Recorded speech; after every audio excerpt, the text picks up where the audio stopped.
Μιλώντας για τις αποτυχίες σου, ποια θεωρείς μέχρι σήμερα ότι είναι η μεγαλύτερη σου αποτυχία και δηλαδή ουσιαστικά που έχασες περισσότερα χρήματα και πώς το διαχειρίστηκες? Τα περισσότερα χρήματα σε ένα πράγμα τα έφαγα απλά κανόνια από πελάτη. Οπότε, που είναι αποτυχία. Είναι όμως αποτυχία, πρώτα θυμάμαστε και αυτό. Γιατί δεν είχα τα συμβόλαια που απαιτούνταν για να τον κλειδώνω στο βαθμό που έπρεπε. Ήξερα ότι δεν έχω το κεφάλι να τον κυνηγήσω αν τελικά με καθυστερούσε και επέτρεψα να καθυστερήσει για πολύ μεγάλο χρονικό διάστημα.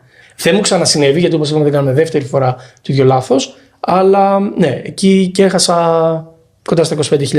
Μπορεί τώρα να μου φαίνονται λίγα, τότε κοντέψαν να με κλείσουν. Okay.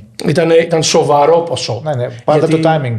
Ναι, γιατί όλοι οι υπόλοιποι έπρεπε να πληρωθούν. Εγώ είχα πληρώσει κόσμο κλπ.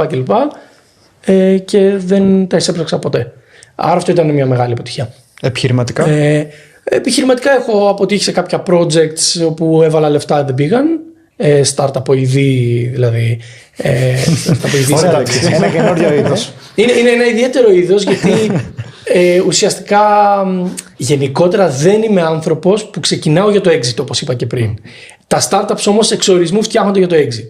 Μου πήρε λίγα χρόνια να το καταλάβω ότι δεν ταιριάζω. Καταλάβεις, δηλαδή, νομίζω ότι κάπου μετά την ολοκλήρωση, μετά την αποχώρηση από το Quizdom, είπα ότι έκλεισα με τα startups. Δηλαδή, it's okay. Θέλω πιο παραδοσιακά μοντέλα. Θέλω μοντέλα που βγάζουν λεφτά και αναπτύσσονται με κερδοφορία και όχι μοντέλα που αναπτύσσονται για την ανάπτυξη και μεταπολούνται. Μέχρι να το μάθω έχασα αρκετά λεφτά. Ξέρεις τι, νομίζω ότι μπορεί, ας πούμε, η προηγούμενη δεκαετία τύπου 2010-2020 να ήταν η δεκαετία των startups και αυτό το είναι sexy να ξεκινήσω τη startup μου κτλ. Πάρα πολλά λεφτά επενδύθηκαν, πολλά funds δημιουργήθηκαν, πολλά κεφάλαια σηκώθηκαν κτλ.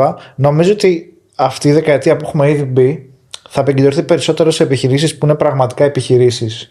Δηλαδή, τι σημαίνει να βγάζεις λεφτά, να μπορείς να πληρώσεις τα πάντα και να σου μένει και ένα κέρδος στην άκρη για τους founders, για τους επενδυτές σου ή whatever.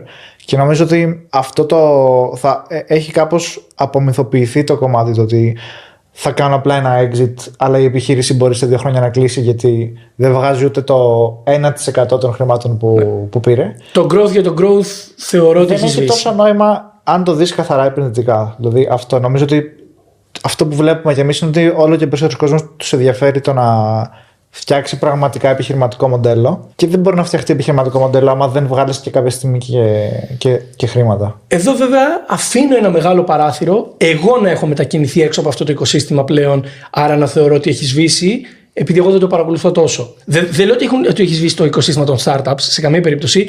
Λέω ότι, λέω ότι και τα startups